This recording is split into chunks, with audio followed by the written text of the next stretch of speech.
Before we dive into the heart of this epic, a quick hello in the comments helps Sci Fi HFY Holiday share this saga with more fans like you. It may seem small, but your engagement truly helps amplify these tales across the galactic net. I'd love to see who's watching, who's ready to witness humanity's defiant stand. A low, resonant chime echoed through the colossal dome of Velcaron's high assembly hall, a sound that seemed to draw the very breath from the air. Billions watched, their gazes stretching across stars and satellites, through countless lenses and broadcasts, as a single human figure stepped forward. Kaelen Thorne moved with an unyielding stride up the polished obsidian ramp, a solitary island in a vast, undulating sea of alien eyes. The council's tiered seats rose around him, a silent, imposing amphitheater built for cosmic deities. He offered no pause, no conciliatory smile.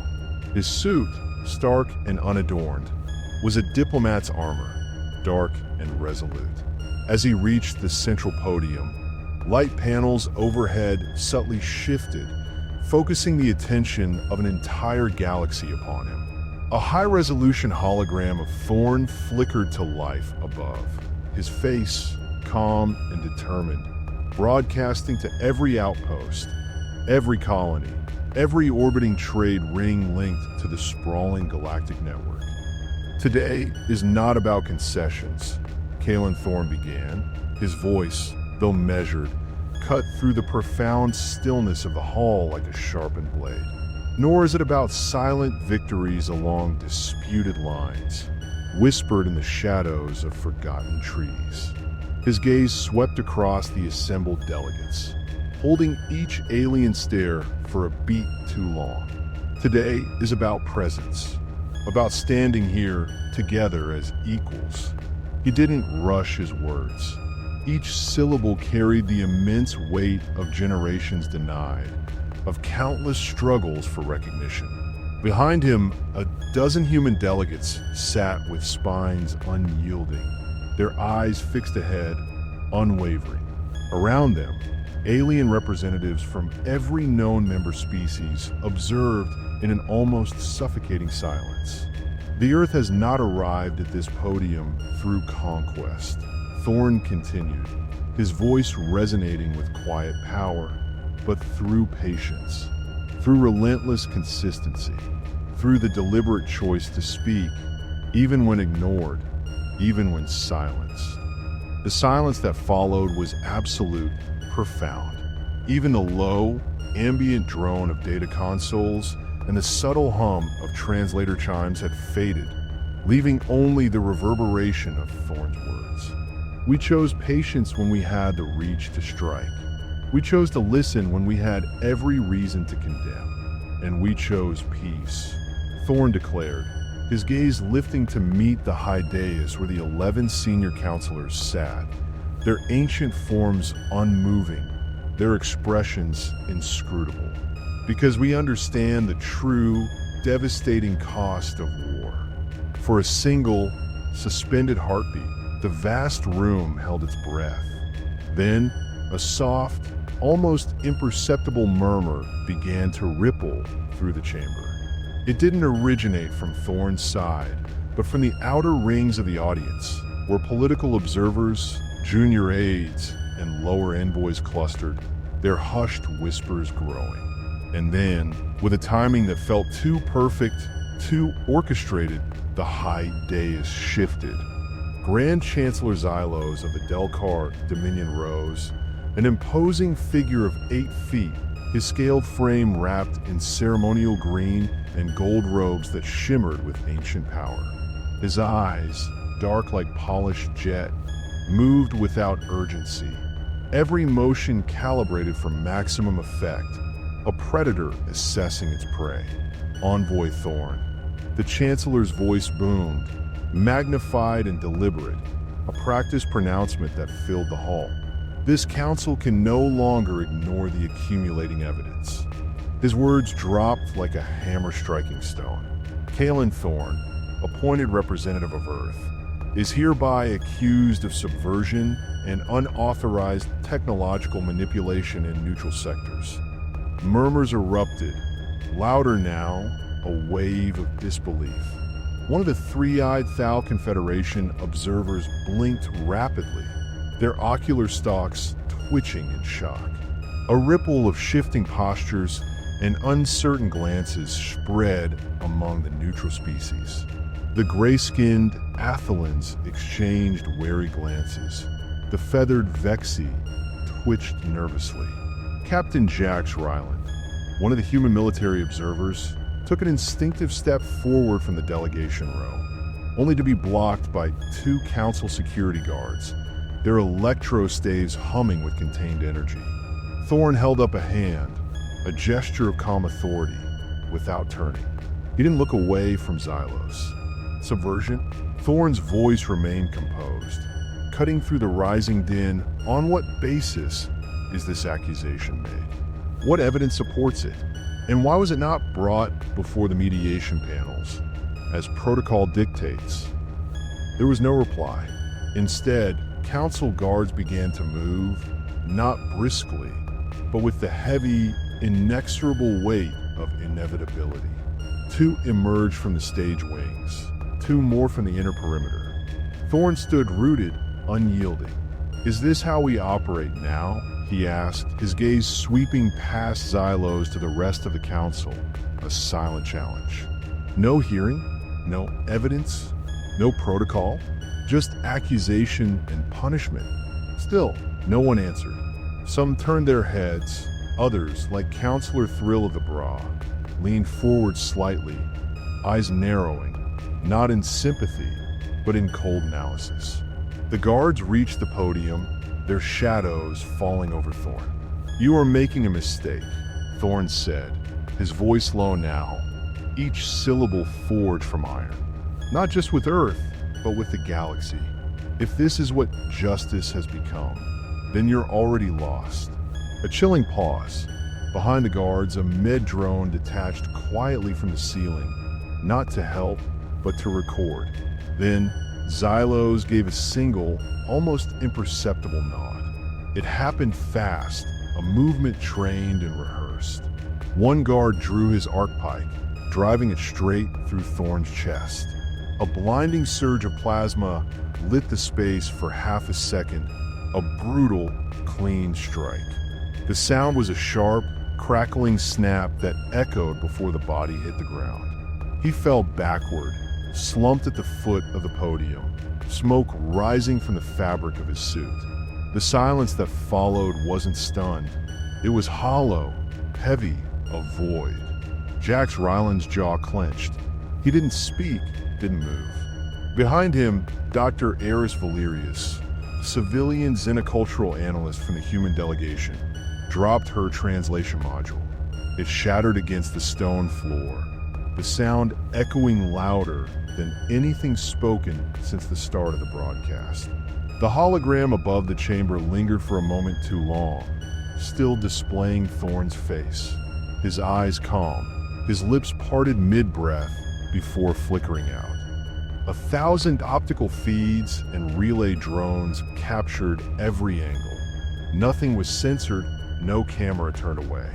On mining colonies orbiting the twin suns of Virex 2, technicians froze with tools in hand. On interstellar cargo routes stretching from the Sural Belt to Dragon's Reach, crews stared at floating screens. In orbital cities above Earth, children clutched their parents' hands, their small faces mirroring the horror. And in the control tower of Luna Base, a young comms officer named Ensign Lyra Vance gripped the edge of her console, whispering, "No." Across the galaxy, the transmission continued, an unblinking eye. In a Velcaron chamber, a few species watched without reaction. The reptilian Shek remained motionless, their slitted eyes flicking toward each other with faint amusement.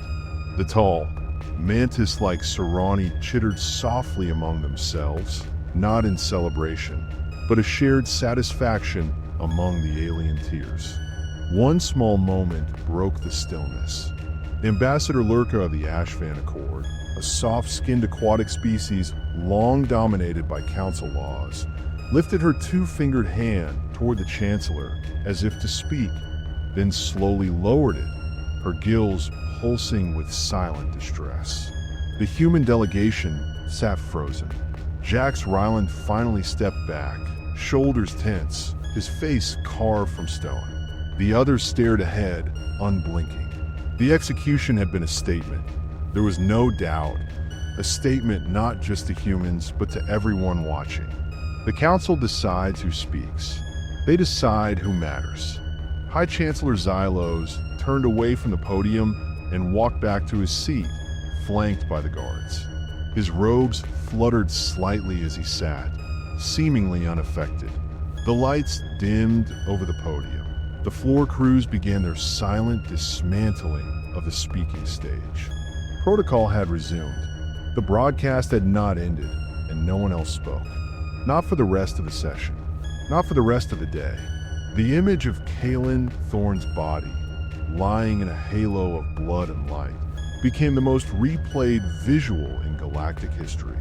Within the next 3 hours, it wasn't the fall of a man. It was the collapse of diplomacy. And in that profound silence, the seed of what would follow had already been planted. The hologram flickered into silence. General Theron Vance stood motionless in the operations chamber of Luna Base, hands clasped tightly behind his back. He didn't speak, his face didn't move, but tension ran through every rigid line of his frame, eyes fixed on the screen.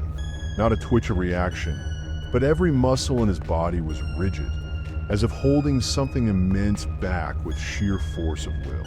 All around him, officers and analysts remained frozen at their stations. On the central screen, Kaelen Thorne's body still lay at the foot of the podium. The broadcast hadn't yet cut. The galactic feed kept transmitting, as if unsure of what to do next, as if the network itself was stunned. Vance's voice came, low and gravelly. Cut the feed. Lieutenant Commander Zarakhan keyed the command in quickly. The screen went dark. No one spoke, no one dared. Vance finally turned.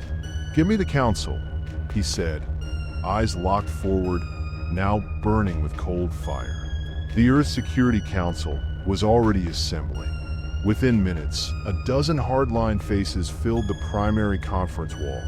Admiral Valerius, Director of Interstellar Relations Silas Kaelen, Strategic Command Chief Marcus Thorne, and others. Each man had the same look, pale, rigid, straining under the disbelief that the galaxy had just watched a human envoy executed on a diplomatic stage. General Vance, strategist Jorek said first, his voice tight, "Is this confirmed? Are we absolutely? You saw what I saw." Vance replied, his gaze unyielding. "We all did. In every major human installation across the galaxy, the reaction had begun to erupt. On Titan, riots broke out in the lower levels of Dome 9.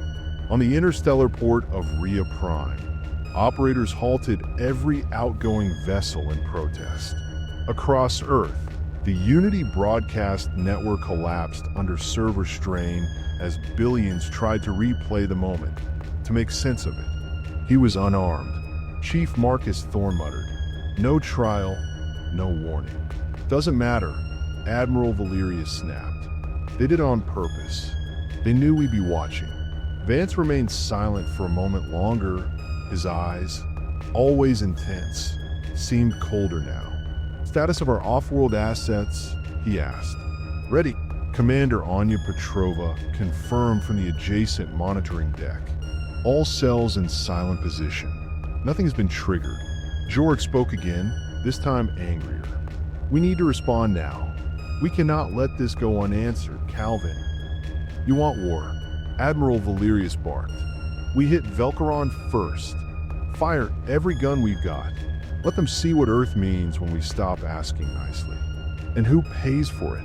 Vance asked, his voice cutting through the rising fervor. "The civilians living under Council satellites? The fringe worlds forced to bow their heads because they can't afford independence? You want them vaporized because Xylos wanted a stage? No one responded. The silence was its own admission. If we retaliate blindly, Vance continued, his voice gaining a steely edge, we become them. No message, no warning, no law. That's not how we win. That's how we lose everything Thorne stood for. He took one step forward, hands still behind his back. His voice hardened. Activate the Annihilation Protocol. Silent deployment. No declarations. No signals. Gasps rippled across the feed. Chief Marcus Thorne leaned forward. Calvin, that protocol was designed for existential collapse, he muttered, more to himself than anyone else. Vance's knuckles whitened behind his back, but he didn't move. I helped design it. Vance cut him off. If Earth's institutions are targeted, not ships, not borders, but the legitimacy of our diplomatic existence, then it applies. This is the threshold, and it's been crossed. There was no vote, just silence. Then Admiral Valerius exhaled. So be it. Across the hall, Lieutenant Commander Zarakhan entered the final codes. On every Black Ops console buried within the lunar complex, the command signal blinked green. In the deep void of Yellowy's reach, a comms beacon disguised as an ore harvester activated its beacon. In the shadow of the pulsar field near Drax 3, 3 vessels emerged from stealth coating beneath asteroid shells. All told, 14 human cells moved quietly into phase alignment, spreading across 7 systems, all crucial to the Galactic Council's interstellar logistics grid. At Vance's request, every action was silent. No plasma bolts, no broadcasts, just blackouts, signal scramblers, sabotage routines embedded into orbital infrastructure and data. Because Vance didn't want destruction, he wanted proof. At the Earth Diplomatic Analysis Center in Geneva, dozens of analysts pored over the reactions captured during Thorne's execution. On screen, 100 alien delegates played in split screen. Their expressions paused at the moment of accusation, the instant of execution. Specialist Kaelen pointed at the screen. Look at the Vraxi ambassador. No change in pulse, no surprise in posture. The Ectun rep didn't even flinch, added analyst Rena, pointing to the tall insectoid figure whose antennae remained frozen. They knew, Specialist Kaelen said. They expected it. Hell, they were waiting for it. Cross-reference with their private comms logs from the last 48 hours. Ordered Field Director Silas Kaelen. I want a pattern by hour.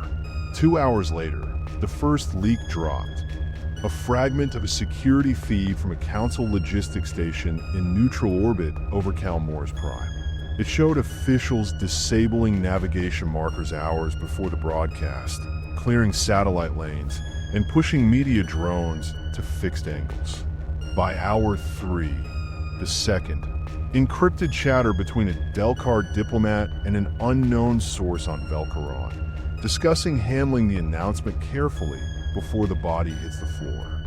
General Vance stood in the war room beneath Luna Base as the revelations came in. He didn't react to each one. He simply listened. They'll try to spin it, Jorik warned through the comms. Say he resisted arrest. Claim he was carrying unregistered tech. Let them, Vance said. We won't fight their lies with our outrage. We'll fight it with their own words. On the outer fringes of Council territory, blacked-out sectors began to report anomalies. Trade hubs lost contact with logistical nodes. Weapon platforms failed basic sync checks. Confused administrators filed reports. No one knew what was happening. But everywhere, the same name kept appearing on intercepted chatter. Earth. Inside one of the secured monitoring rooms, a specialist named Dax flagged a signal. Sir, we're picking up an unscheduled broadcast from TAR 6. The screen flickered. A low-resolution, pirated transmission broke through the council net. A member of the Irini people, an oppressed race long bound under council tariffs, stared directly into the lens. "To the people of Earth," she said, her voice distorted but resolute, "we saw what they did. We saw what they've always done. Thank you for reminding us that someone still speaks." The signal cut, scrubbed, but it had been seen and copied.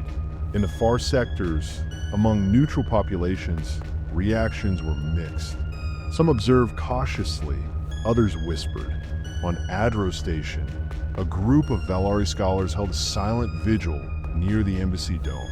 On the moons of Elton's ring, mining crews began painting the old human symbol, 3 arcs and a star, on the sides of their excavation rigs. Back in Luna Command, Vance studied the map as new markers blinked on. "All cells in position," Commander Anya Petrova confirmed. "Begin silent phase 2, Vance ordered. "Deploy full sweep on internal comms across all known Council signal paths." He turned to Lieutenant Commander Zara Khan. "Inform Strategic that from this point forward, no move is accidental. No action is emotional. We will control every variable." "Yes, sir." Vance looked once more at the darkened feed that had broadcast Thorne's death. He didn't cry. He didn't rage. But something behind his eyes had gone still. Not the quiet of defeat, but the kind that comes before calculation. Kaelen Thorne had believed in diplomacy. Now, it would be used as a weapon. And the galaxy would learn what Earth sounds like when it speaks with both hands free. Across the war room, no one moved. Vance's last order still hung in the air like a loaded weapon. In silence, across the stars, Earth's hidden systems began to awaken. A freighter disappeared from the Tryon exchange route at 0437 local time. No explosion, no distress beacon, just silence. By 0442, 7 other routes between council hubs had gone dark, all across different systems, all without a single visible assault. In the command deck of the stealth cruiser Veritas, orbiting a dead moon above Vascan 3, Commander Rian Thorne watched the blackout codes roll in. "Confirm acquisition across sectors 3 through 7, Commander Thorne ordered. "Inject the false telemetry packages." Lieutenant Alara Vance tapped the command console. "Spliced and sent. Navigation arrays are reporting phantom asteroid fields. No one's moving anything without pinging our signals first. Execute breach protocols at the Kalari relay. Tag the system governor's archive, but leave the core untouched." Commander Thorne paused, just long enough to let it sink in. "We want noise, not fire." Across the galaxy, in every direction, Earth's hidden assets were waking up. They'd been in place for years, buried, disguised, and forgotten, hidden not for battle, but for balance. Until now, General Vance stood in Luna Command's war room, surrounded by a half-circle of active tactical feeds. Each window showed a different system, each with a different operative delivering a precise strike. "Status?" he asked. "Operational across all systems," Lieutenant Commander Zara Khan said.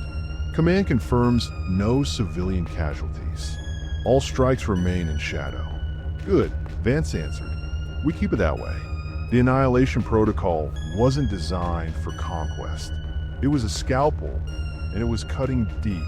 In the Edis cluster, a communication node on the orbital rim of Pelion 4 was breached by human infiltration drones. The node didn't go offline. It just began rerouting all data through a ghost array. Every transmission from the Council's trade office was now being mirrored, stored, and decrypted by a team of linguists stationed in the Proxima Relay Cloud. In the Marin Arc, a planetary oversight AI known as Council Node 119 began issuing contradictory directives, ordering tax seizures and resource reallocations that crippled the local economy. Beneath it all, a signature buried inside its neural core read, "Protocol Ghost. No empire is silent forever. Humanity wasn't sending warships, it was sending doubt. At 0511, a civilian broadcast broke through the planetary net above Nindra 7. An older male Virelian by appearance, amphibious with heavy gill ridges and copper skin, stared into a comm drone lens. I worked for the Council as a data archivist for 34 rotations. I filed the bribes. I routed the stolen funds. And I was told always that Earth would fold, that humans were too new, too fragmented, that they would never call the Council's bluff. He leaned forward. They just did. The feed lasted 22 seconds before being cut by local enforcement. But the message had already been captured, duplicated, and spread across 4 systems via stealth relay drones. From the orbit of TAR-6, deep in a Council-controlled neutral zone, a human interceptor node captured a signal too raw to be scripted. A low-light feed showed 3 members of the Readari, slender, 4-eyed, long-limbed beings once known for their astronomical pacifism, standing in front of a decommissioned cargo hauler. To the people of Earth, the female said, "We saw what they did to your envoy, and we remember what they did to ours. We will not forget." The broadcast ended abruptly. 2 hours later, every known device associated with that transmission had been disassembled and its components melted down in acid tanks. But the footage had already reached 32 independent channels, including several within the core worlds. In Vance's private briefing room, Lieutenant Commander Zara Khan read off the reports one by one. Sabotage confirmed in the Malur transit ring. 4 relay hubs subverted. All Council comms now bouncing between corrupted nodes. Vance gave a small nod. Keep the visuals clean. No blast damage. Just silence and redirection. Sir, we also have this, Khan added, forwarding a decrypted burst broadcast from TAR-6. It was brief, but it spread fast. The hologram lit up with the image of the Readari speaker. Vance watched it once, then again. Then he turned away from the screen. Across the command deck, Commander Anya Petrova leaned over the primary system map. Reactions are starting to fragment.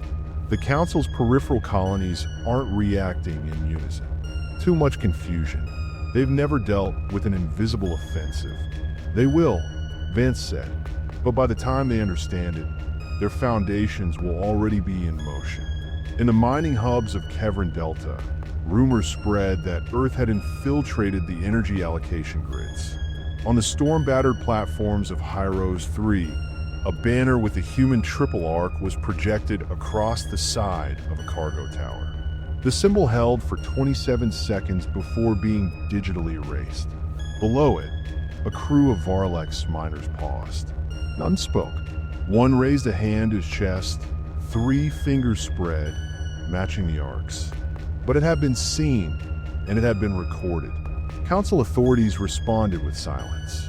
Not a single formal declaration had been made. No denouncements, no demands. Because they couldn't confirm where the attack had started, or even if it was an attack at all. In orbital station Kin 47, drifting above the neutral world of Faith, a Shekted security administrator named Xylos leaned over a live feed from a logistics relay that had just gone offline. Behind him, 2 officers stared at the flickering signal loss. "Do we report this to Velkaran?"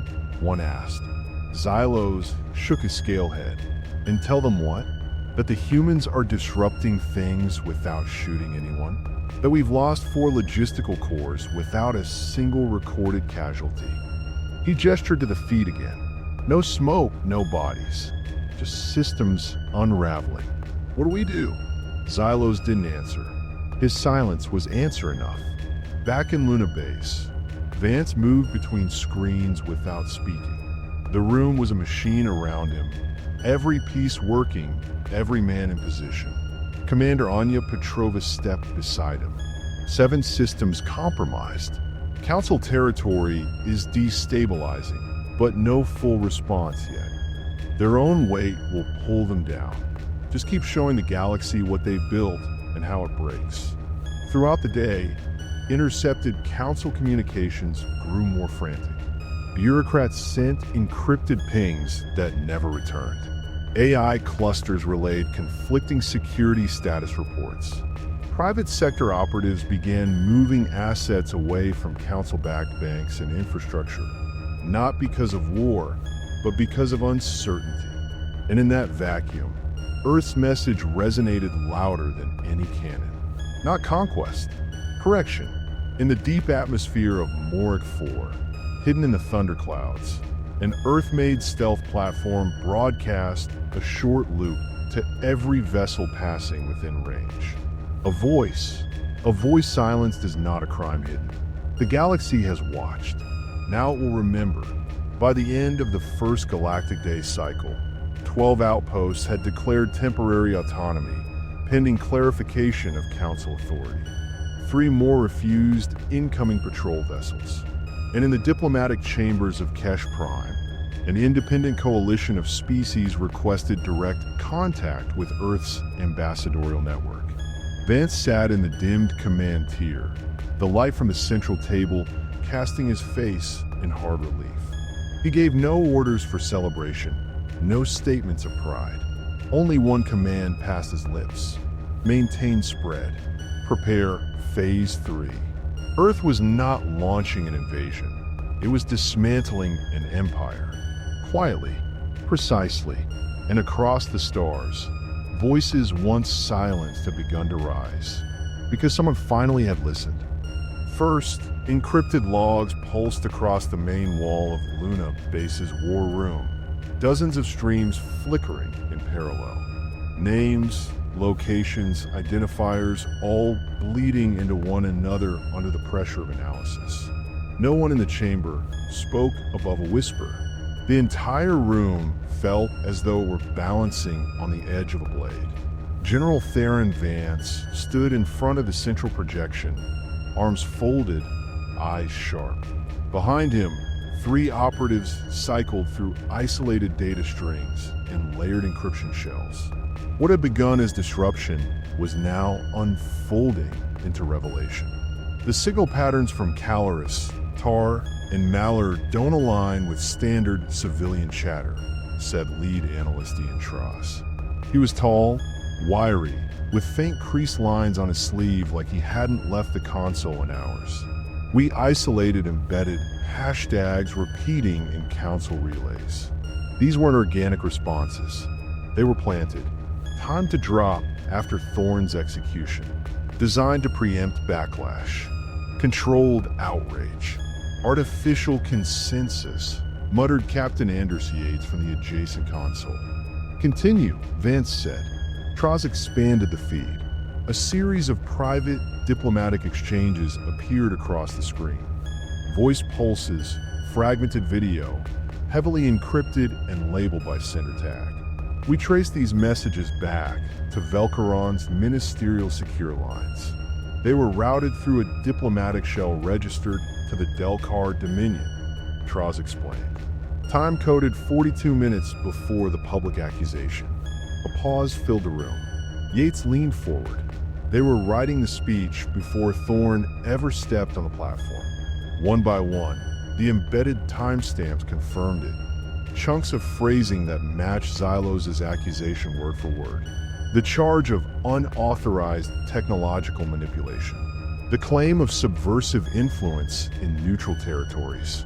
All pre-written, all distributed to delegates and allied observers just minutes before Thorne's public execution. Vance didn't blink. What else? Tross moved to the next sequence. This one is from the Authari Consulate, intercepted during the blackout in Sector 12. They discuss quiet contributions toward Council defense expenditures. Show me the routing path, Vance said.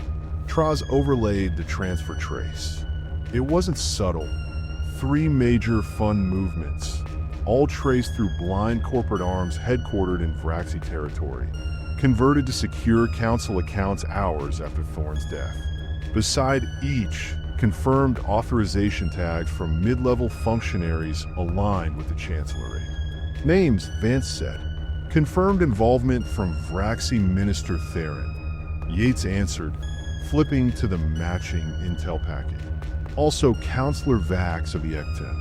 And he hesitated, a scaled hand scribbling across shadowed ledgers. Mandibles clicking in unison beneath crested faceplates. The cold, lidless eyes of the Threnari staring through polished glass, unblinking. "Say it," Vance ordered, and High Strategos Kaelen of the Threnari Coalition. Vance's jaw tensed. The Threnari had lobbied against Earth's inclusion for over a decade. Their ships had intercepted 2 human freighters last cycle under the claim of security inspections. "Compile everything," Vance said. "Full dossier, transaction logs, meeting transcriptions." Unedited, Lieutenant Commander Zara Khan stepped closer from the rear of the room. "Sir, Strategic is requesting targeting parameters. They believe Velkaron is vulnerable now." "We can't know." Vance interrupted, his voice firm. "They want a retaliation.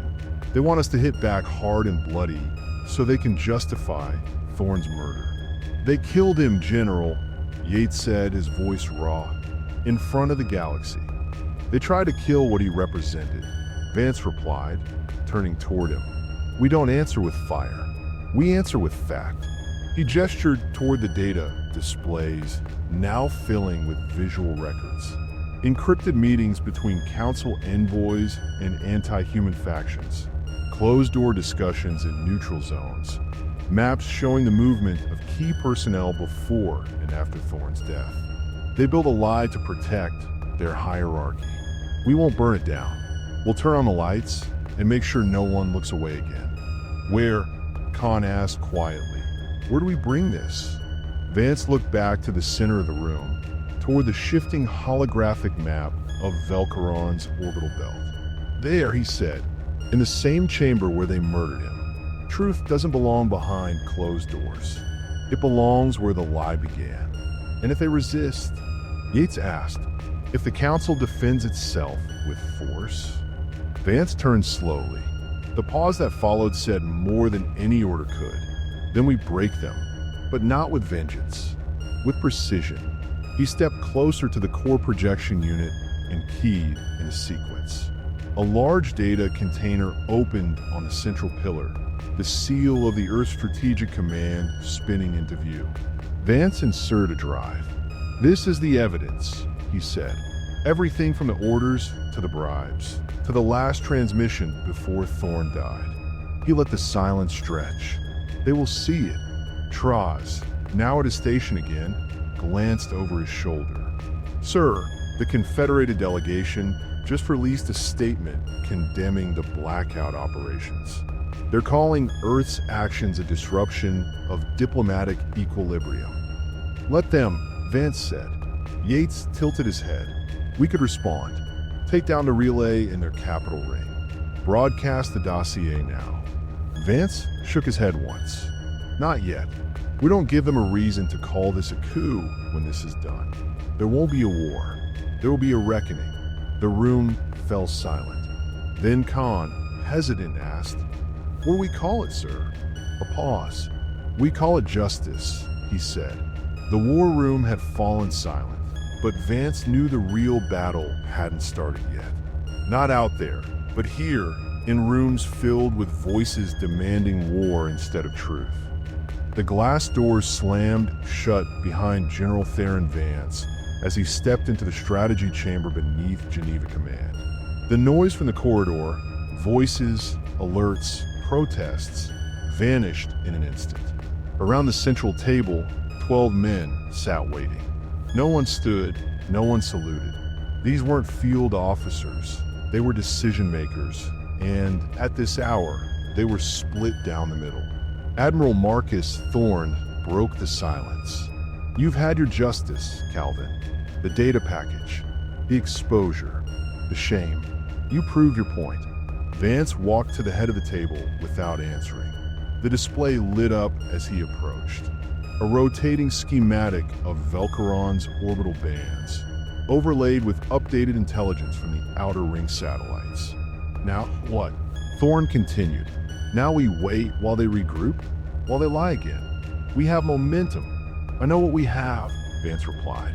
Director Hugo Wren leaned forward. Then use it. We seize Velcaron, take the council complex, strip the chamber, make them answer under human law. Murmurs of agreement moved through half the table, not loud, but sharp, like the scrape of a blade across metal. General Simon Gareth, seated beside Run, tapped a sequence into his data pad and turned the display. A fleet mobilization chart, red-lit and fully mapped. We can be in orbit in less than 40 hours. No civilian zones in range of primary fire arcs. We can make this clean. Vance didn't look at the display. He stared at the central projection, at the image of the council hall that had hosted Kaelen Thorne's execution. You want clean? Vance said. You want surgical? He turned to face them, steady and controlled.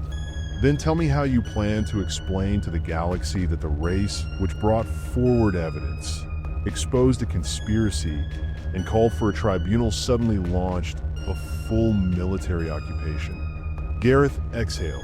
We can control the message. No, Vance said. You can try to smother the backlash. Thorne pushed his chair back. This is about deterrence. We show them that if you kill one of ours, your skies burn. Vance stepped closer to the table, hands behind his back. We are not here to avenge a symbol by creating another atrocity. Silence. They killed Thorne, he continued, his voice resonating, but not because he threatened them with force, because he embarrassed them, because his words reached further than their threats. He looked around the table at every man seated. We don't just need to win. We need to win the right way. Ren narrowed his eyes. And if they use force first? Then we respond, Vance said, with clarity and discipline, not with emotional outbursts dressed as tactics. The lights dimmed slightly as new data flowed in from orbit. Reports of mobilizations from Threnari and Ecton fleets, coded under diplomatic security clearances. Nothing declared, nothing official, but the signal was clear. They're moving, Gareth said. Do you think you'll get a tribunal once they dig in? Vance turned toward the main projection. With a few gestures, he expanded the orbital schematic, adding known positions of civilian stations, trade lanes, refugee corridors. I don't need permission from them, only clearance from here. Across the system, the fractures were growing. News feeds spun in every direction. On Earth, footage of Thorne's execution played on loop in cafes, transit hubs, and school lobbies. Always pause at the frame before the strike, the moment before silence, the moment before everything changed. Council denials flickered beside it. People stopped mid-sentence and stayed silent.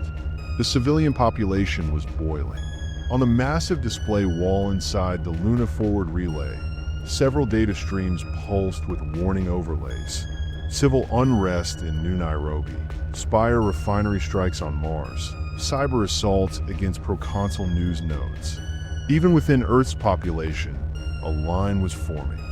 Those who wanted to force peace, and those who wanted to force surrender. Atop the Situation Room of the Lunar Military Interface, Lieutenant Colonel Ezra Quaid stood flanked by 2 fleet coordinators, watching incoming traffic from the outer systems. Sir, one of them muttered, internal chatters getting louder. Encrypted forums. Some fleet officers pushing to finish what Thorne started with kinetic payloads. Quaid nodded, relayed to Vance. He needs to hear how close we are to the edge. Back in Geneva, the room hadn't moved. Vance walked slowly to the far end and pulled up a new sequence. Messages of support from TAR-6, recorded logs from Vreda centers, encrypted sympathies from within neutral trade sectors. Most were anonymous, some were half-wiped, but they were real. They're watching, Vance said. The galaxy is watching. What they saw on Velcaron wasn't just an execution. It was a warning to them, to the weak, to the silenced. He gestured to the wall of unclaimed signals. They're waiting to see if we're different. Gareth stood. So what's your plan, Calvin? We float in orbit, and hope they come down for a debate. No, Vance said, we surround, we isolate, we block every channel and lock every gate. And then we present the evidence in full, in public, with every delegate and every species invited to judge what's true. And if they refuse, then we do what they did to Thorne. We speak and let the silence condemn them. No one replied. Even Thorne stayed seated. A chime sounded. The primary clearance protocol flashed on the wall. Final approval from Earth Security Council. Mission parameters authorized. Operation scope approved. Vance just nodded once. Commence fleet mobilization, he said. From Luna Base to Mars Spire, from Rhea Prime to Ord Anchorage, human vessels began shifting formation. Orbital defense platforms realigned. Docked cruisers powered up. In perfect sync, engines flared, communications turned dark. They moved without banners. No trumpets, no declarations. Just the weight of proof and the memory of Thorne standing alone on a council stage, holding his ground, not with fire, but with words. And the galaxy had yet to answer them. The first human vessel locked into position over Velcaron's equatorial orbit at 0314 local system time. By 0420, the formation was complete.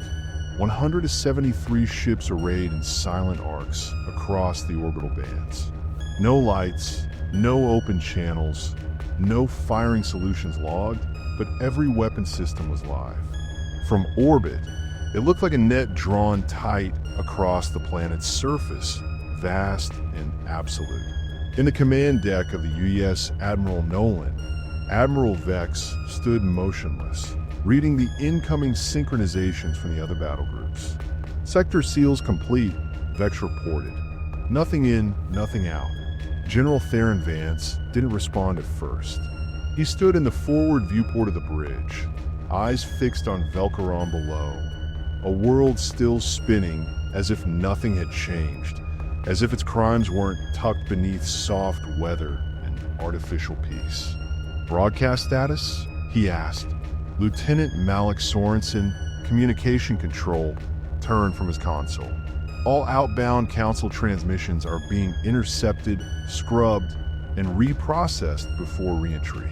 Nothing from their surface has reached outside nodes in the last hour. They'll try again, Vance said. They already have, sir, Sorensen added. 3 attempts to deploy panic signals through diplomatic back channels, coded as distress beacons, tagged as refugee movement. Redirect them. Strip the headers. Forward copies to Geneva Command and Luna Archive. Tag each one. Yes, sir. Across the human fleet, the formation held. Inside Velcaron's council citadel, Grand Chancellor Xylos stood in the central dome chamber, voice raised toward a scattering of alien delegates still trapped within the capital district. This is illegal, he bellowed, his deep, layered tone bouncing across the marble and steel. Earth has breached every standard of interstellar engagement. This is an act of war. His aide, a younger Delcar functionary named Zale Turn, approached cautiously. Transmission nodes are silent. Chancellor, they're intercepting everything. Xylos turned sharply, crest ridges flaring in agitation, then bypassed their net, patch through neutral channels. The Vray, the Shek, even the Thrinari. Get someone to carry the message. We've tried. The net holds. Above them, the sky shimmered with the faint outline of human warships, eclipsing orbital lanes. The Council Spire sensor arrays showed no active threat, but the presence was undeniable. Back aboard the Kick, Vance received the latest communication ping, this one from the Serrani Diplomatic Corps. The Serrani, insectoid and precise, had long played both sides of Council power games, cloaked in neutrality and ritual. Their request was clear: mediation. Decline, Vance said flatly. Sorensen raised an eyebrow. their offering to broker. They sat in silence when a man was executed for speaking. That silence was their answer. Decline. Another ping. This one from the Athenian assembly, pale-skinned, low-grav dwellers known for pacifism and appeasement politics. They want clarification, Sorensen said. They're not opposing us, just uncertain. Then let them remain uncertain, Vance said. Commander Manfred Ward stepped forward from the starboard operations panel. We're receiving passive scans from Velcaron's surface grid. No weapons locked, but full spectrum telemetry. They're watching us. Vance turned slightly, but didn't break his stance. Let them look. The fleet held, engines steady, weapons live, judgment suspended above a world still pretending to rule. Inside the UES Cowake, the silence spread like pressure. They're waiting for us to blink, Vex muttered. We won't, Vance said. He stepped forward to the central comm station and placed one gloved hand against the interface pad. The entire bridge dimmed. His voice would be routed not only to the Council Dome, but to every comm-enabled surface receiver on Velcaron and every open galactic relay on watch. He spoke slowly, clearly, no translator needed. This is General Theron Vance of the Human Strategic Command. His voice echoed across domes, over outposts, through satellites, and drifting comm buoys. We came in peace. We were ignored. In the council chamber, Xylos froze mid-step. The delegates turned toward the main display wall where Vance's image now loomed. We spoke with respect. We were silenced. One by one, in mining colonies, in merchant hubs, in refugee flotillas orbiting forgotten rocks, species paused what they were doing to listen. You killed Kaelen Thorne in front of the galaxy. Not for crimes, not for justice, but to preserve your illusion of control. On Velcaron's surface, feeds flickered, resistance firewalls struggled against the override. They failed. Now the galaxy will see who truly broke the order. He stepped back from the console. Silence followed. Not even Sorensen spoke. On the surface, Xylos' mouth worked, but no words came. There was nothing to say. Every attempt to reply was overridden. Every feed showed only the same image, a still shot of Thorne standing at the council podium moments before his execution.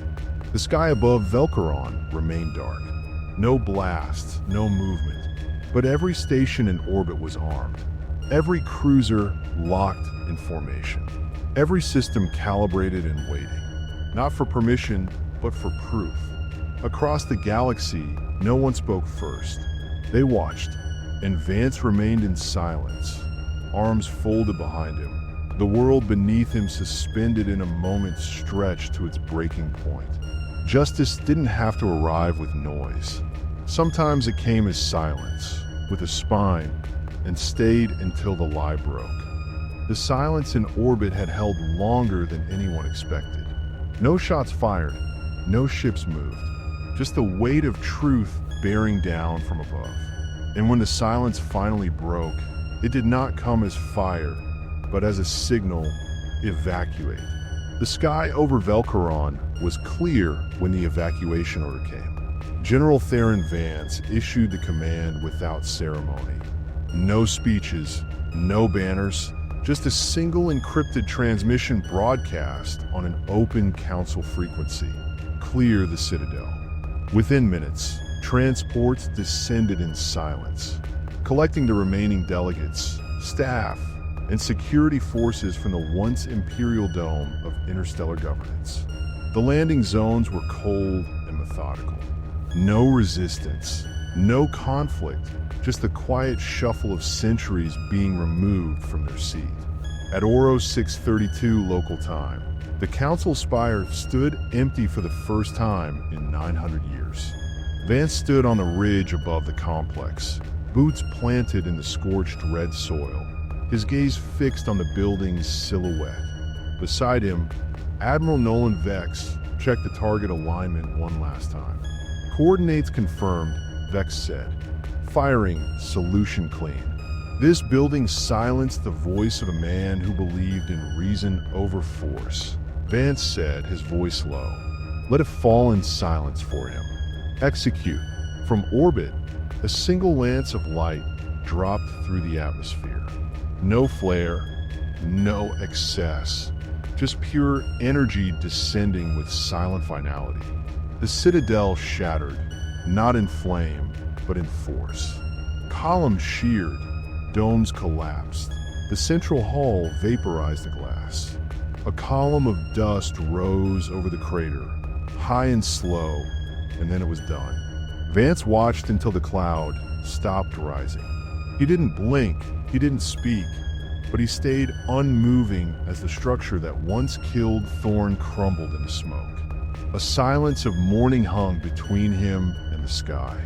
By 0700, a new structure was rising beside the wreckage. Prefabricated walls extended from human-dropped ships, modular towers anchored into bedrock. A circular tribunal ring was formed in open air, with seating for over 300 observers and 50 delegates. Screens elevated themselves above the crowd. No banners, no flags, just a black and silver emblem of the Earth's strategic assembly and an empty podium at the center. They didn't rebuild the council. They built a court. By midday, the plaza was full. Delegations from over 40 species stood or sat in reserve clusters. The Ashvan Accord, amphibious with translucent gill fronds, curled tight in discomfort. The Thalari envoy, cloaked in respirator armor to handle planetary air. Even the Threnari came, their pale, angular frames flanked by honor guards who said nothing, eyes fixed on Vance as he entered the circle. Here were no medals, no armor, just the plain black uniform of field command. He didn't take the podium, he didn't speak. That duty fell to Arbiter Lena Kaelen, a career jurist from the Interstellar Treaty Council, one of the few remaining human legal authorities with recognition beyond Earth's borders. She stood firm, face lined and pale, her voice amplified without enhancement. "This is not a declaration of conquest," Lena Kaelen said. "This is not retaliation. This is testimony." A moment passed. Earth presents evidence against High Chancellor Xylos and allied representatives of the Vraxi, Ektun, and Threnari governments for conspiracy, manipulation, and political execution. Xylos, flanked by guards, was led to the defense stand. His posture remained upright, but the black scale plating along his jaw twitched under strain. Beside him stood Jean Tal, the Threnari strategos, hands clasped behind his back, expression unreadable. Vance didn't move. Lena Kaelen signaled. The first screen came to life. Footage of Thorne's execution pulled directly from the Council's own broadcast system. The moment his voice was cut, the moment the accusation came, the arc pike, the silence that followed. Several alien delegates turned away. The second wave of evidence rolled in. Internal council memos, omitted from public records, revealed that multiple members had been warned days in advance to avoid attending the session. Coordinated language patterns were shown in private messages between diplomatic aides. The phrasing of the accusation, the scheduling of the relay nodes, the exclusion of legal observers. The gallery stayed silent. The third sequence hit harder. Banking logs, back-channel transfers, direct communications between Xylos and the Vraxi Minister Theron, masked as security funds. Audio clips of Jean Tal referring to Thorne as a symbol to be erased.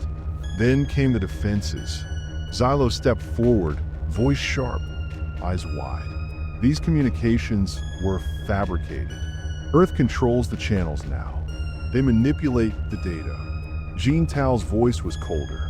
The Council was preparing for hostile expansion from Earth. These measures were preemptive stabilization. The Ektun representative, FDHO, leaned into the microphone, mandibles spreading. "Your court is not impartial. This is political theater. Some of the attending species nodded.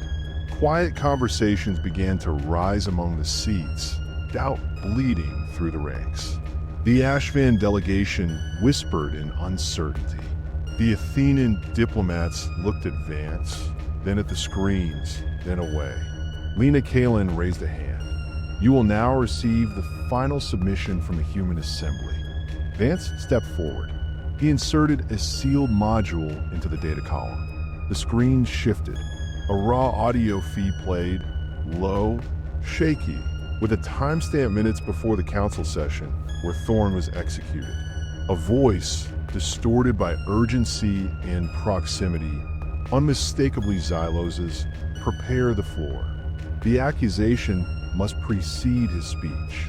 The Threnari will echo the claim. Delay the Thalaride representative. The council must appear unified. The silence that followed was colder than any verdict. On screen, another voice answered, Jean Tao.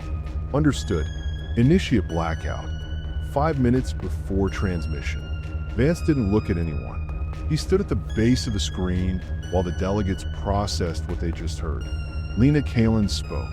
Does the defense deny this recording? No answer. Does the council challenge its authenticity? No answer. The Ashvan delegation stood. The Theri removed their helmets. The Serani raised both upper limbs in a motion of assent. The court went still. Lena Kaelen spoke again. This tribunal, witnessed by all present and by open galactic relay, finds High Chancellor Xylos and his co-conspirators guilty of conspiracy, political execution, and systemic abuse of institutional power. Xylos didn't speak. He lowered his head. Tal said nothing. The broadcast did not cut. Across hundreds of systems and stations, colonies, freighters, temples, and bunkers, the verdict was heard. There were no fireworks, no applause. Only the sound of the galaxy breathing through a truth too long buried.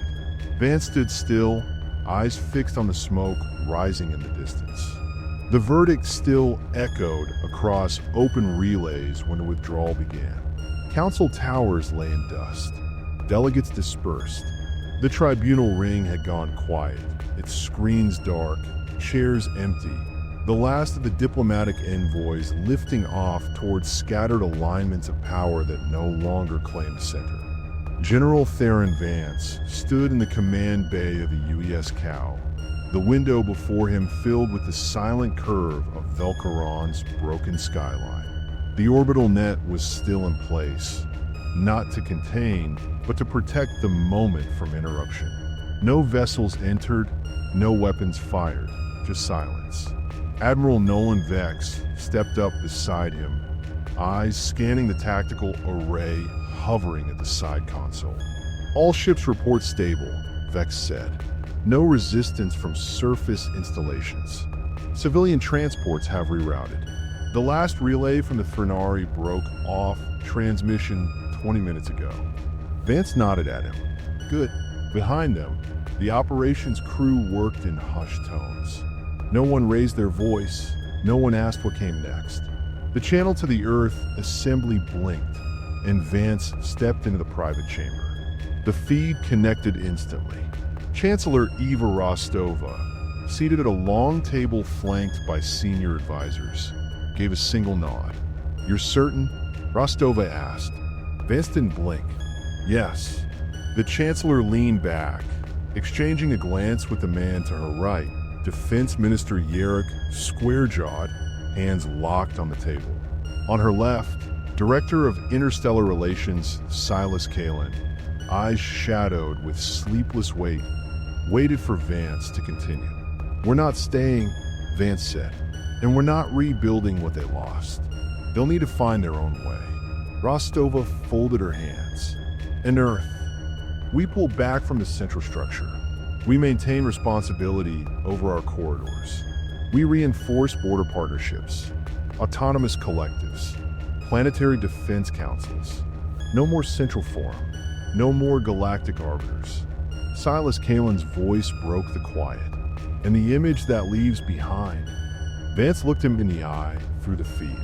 We leave the image of restraint, of truth, of strength without conquest. Rostova gave a shallow nod.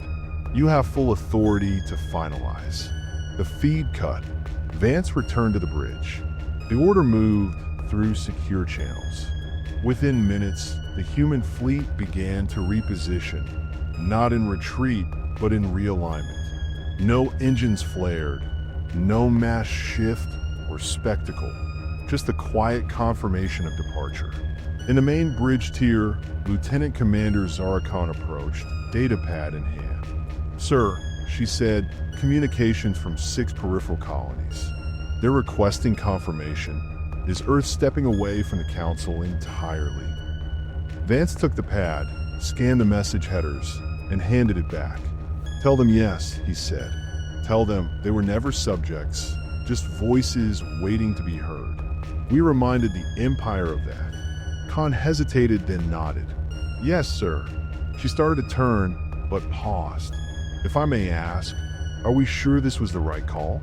Not the tribunal, I mean, the restraint. The exit." Vance didn't answer at first. He walked to the observation panel. Outside, the crater where the council once stood was visible even from this altitude. The smoke had faded, the debris had settled. Only the foundation remained, raw and exposed. Kaelen Thorne believed in patience, Vance said. He believed peace meant nothing if it was forged through fear. He turned back, his face like steel. He would have hated the idea of me turning this into a war, even if it worked. Khan looked down. "We did what was necessary." Vance's voice dropped a note. "Necessary doesn't make it clean. It only makes it ours." A long silence followed. Then one of the comms officers, Lieutenant Jorik, broke the quiet from his console at the rear station. "Sir, incoming from Arctura 3. One of their ministers is asking if the new system will be fairer than the last." Vance didn't move. Another officer, Commander Ilera Vance, stepped forward from the weapons deck. "And if it's not?" she asked. "If they take what we built and turn it into something worse?"